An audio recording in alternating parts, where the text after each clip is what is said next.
তিনি ছিলেন মুর্শিদ কুলি খাঁ। এই মুর্শিদ কুলি খাঁর নামেই নাম হয়েছে মুর্শিদাবাদ। আর এই মুর্শিদ কুলি খাঁ 1723 খ্রিস্টাব্দে নির্মাণ করেন এই কাটরা মসজিদ। দেখতে পাচ্ছেন এটা হচ্ছে কাটরা মসজিদ, এর সামনে হচ্ছে এটা মূল অংশ।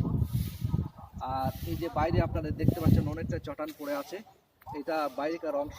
এখানে হয়তো জুমার নামাজের সময় মানুষের ভিড় বেশি থাকতো, অনেকগুলো মানুষ হতো, সেই হিসাবে হয়তো এখানেও নামাজ হতো।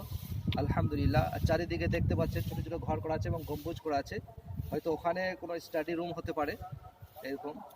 আর বাইরে থেকে কোনো মেহমান টেহমান আসলে হয়তো এসব জায়গায় কোনো রেস্ট করতেন, এটাও হতে পারে। ভাই ওইগুলো একটু দেখিয়ে দিন।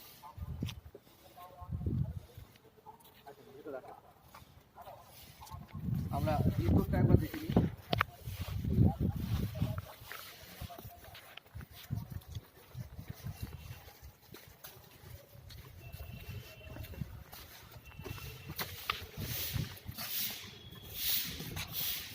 এটা হচ্ছে ভিতরের অংশ। এই গম্বুজগুলো ভেঙে গেছে, এই সামনে একটা গম্বুজ আছে, বাকি এই গম্বুজগুলো ভেঙে গেছে, অনেকদিন হয়ে গেল। 1723 খ্রিস্টাব্দে নির্মাণ হয়েছে, তো প্রায় 300 বছর, তাই তো নাকি? 300 বছর পুরাতন মসজিদ, অনেক বড় মসজিদ। সম্ভবত এখানে ইমামসাহেব দাঁড়াতেন, এখানে ইমামসাহেব দাঁড়াতেন।